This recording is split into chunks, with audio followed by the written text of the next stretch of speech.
You know, there's a very interesting kind of thing that I just want to talk to you about when it comes to hip hop and when it comes to street mentality.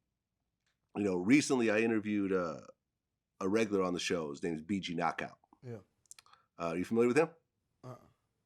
BG Knockout, he used to roll with Easy E. He's a Crip, from Compton, who'd been in and out of prison his whole life. And he said something very interesting, about the concept of snitching. So you would not snitch on your worst enemy? No, I can't. No, I wouldn't. See, there's a thing, let me just tell you this. Now, this is something I tried to talk to my homies about, if they remember, right? But like certain gangs or certain races and groups have certain policies. You ever heard the book called The Art of War? Yeah, Sun Tzu.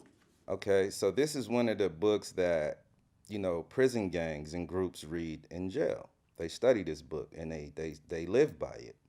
Now, the whites in prison and the Mexicans, for the most part, have a policy that they can tell on anybody that's not a part of their group. It comes from the art of war. It's pretty much, getting rid of your enemy by any means. And the greatest war fought is one that, the greatest war won is one that you don't have to fight necessarily, right? So, they have this thing, yo, and one thing that I do know is that if you at war, at odds with somebody or with an enemy, and you don't fight the war the same way, you're probably not gonna win. If you're not willing to go to the same extreme, you're probably not gonna win. So I presented this idea to my homeboys, you know what I mean? And they so stuck on the old days, like, you know what I mean? Like the old ways that hasn't gotten us anywhere. From your point of view, when it comes to snitching, are you allowed to snitch on your enemies, or are you just not allowed to snitch at all? Listen, if you out here doing something you ain't got no business doing, you need to stand up on all 10 toes that God gave you and be a man and accept your consequences. You don't need to, if you're not gonna do that, you don't need to even be jumping in that game. Like, that's just point blank period. Don't even, like, you sign up for boxing and you get punched in the mouth, you can't be crying. You sign up to be a chef in the kitchen and the fire jump up off the stove and burn you, you can't be trying to sue these people saying that they kiss. If you ain't got no business doing something, you know what I'm saying, like, just stay out, just leave it alone. The streets is the streets, stay on the sidewalk. Stay on the sidewalk. Have you had a situation when people snitched on you?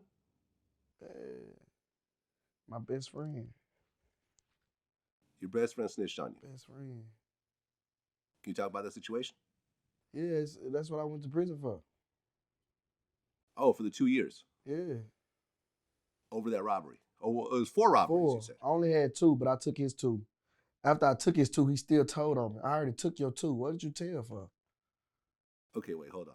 This sounds crazy. So you had 4 robberies. I had 2. You had 2 robberies you've been charged for. Then I came back and got indicted 2 more times.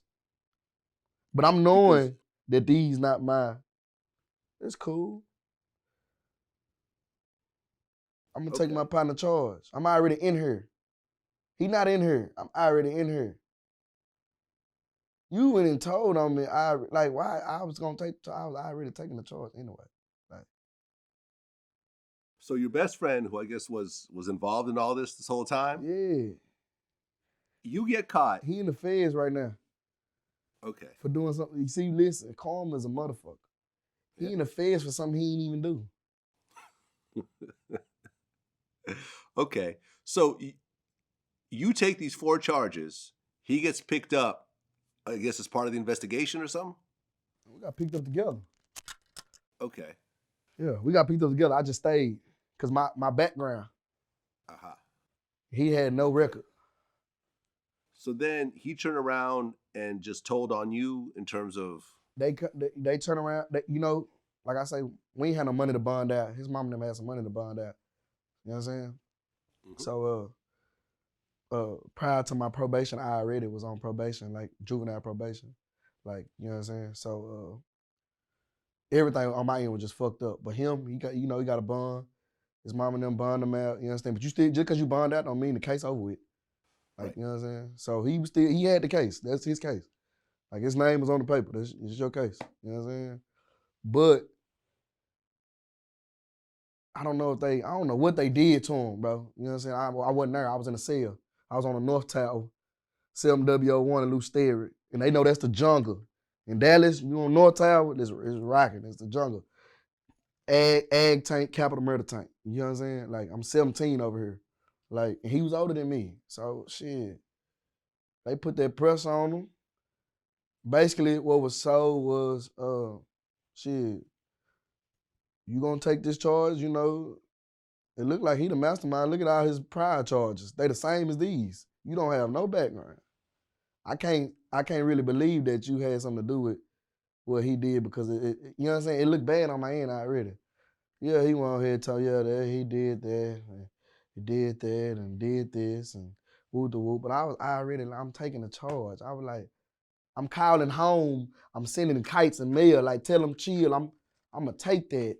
You get what I'm saying? Like, that was my best friend. Did he just walk away from it? He got no time? Yeah, he walked away. Scotch free. Wow. Wow. And you were facing 45 years at one point. Yeah. Okay. Did you ever see him after that? Yeah. Okay. What Showed happened? up in my video shoot. The Hold Your Tongue. The guy that told on you showed up at your video shoot. Yeah. Okay. And what happened? We was on the block. We was on Forest Lane. He walked up. Big Mama's Chicken sit in the corner. And then it's a gas station across the street. I seen him when he was walking. We in front of the shoe store and we in front of Sharks. It's a little fish and chicken spot right there in the hood. I see him walking from a distance. I'm already seeing him. Like, everybody right here, the cameraman right here, and I see him coming. You know what I'm saying? So it's just like, he know what to say. What's up, bro? Like, what's up? I see you doing your thing, bitch, shooting the video and shit. Yeah. I ain't gonna lie. I love that nigga so much. I was cool with him for a little bit. It didn't settle in my head that this nigga told on me.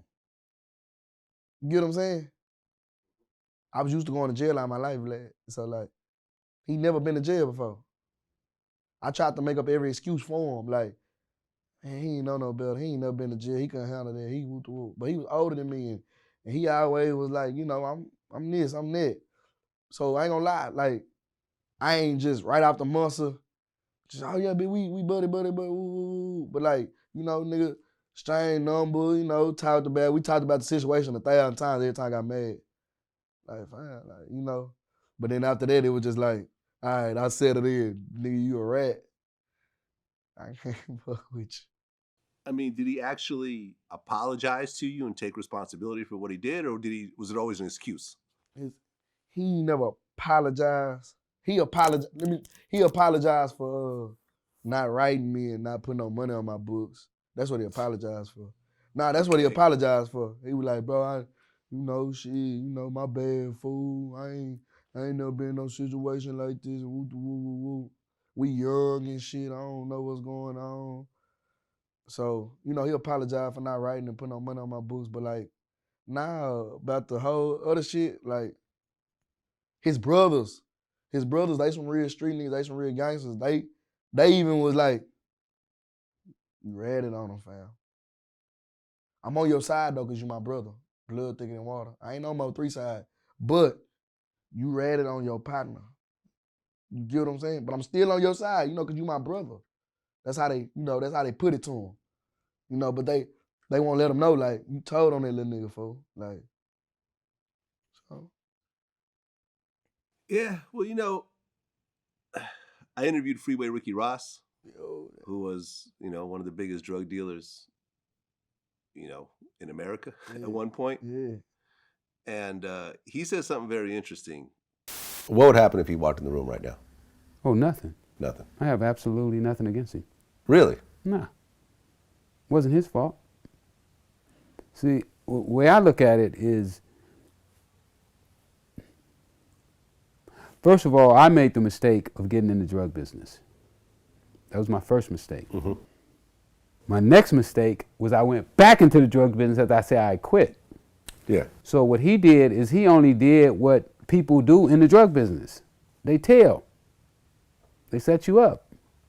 And for somebody to go into the drug business and not understand that, which I was in the drug business and didn't understand it, but I came to grips with it. No, that's right. That's 100% right. But this the thing. It's who you get snitched on by. Like, damn. I could expect him to tell on me or her to tell on me or him to tell on me, but like, you tell on me? Like, that's where it be fucked up. It like, damn. It's like, damn. Yeah, I mean, he got snitched on by his plug. See, that's crazy. His own plug got on the stand and gave him a life sentence.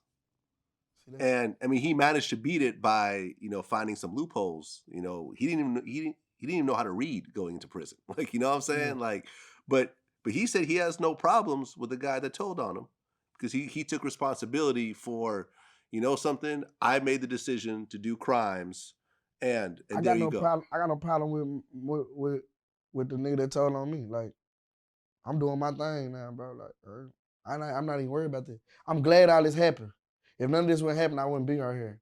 They asked me, do you know, going to jail? Yeah, like all this shit, like going to jail, going through the struggle, going through all that. I'm glad all that shit happened. I'm glad all my partners turned into hoes and snake ass nigga. I'm glad all that happened because shit, we here now. They made me this. Like, yeah, that struggle, that poverty, yeah, that not having nowhere to stay, that sleeping in their car, that my partners acting like hoes, that my niggas trying to ride me, that niggas telling on me, nigga, I'm doing time. All this shit made I'm here all summer.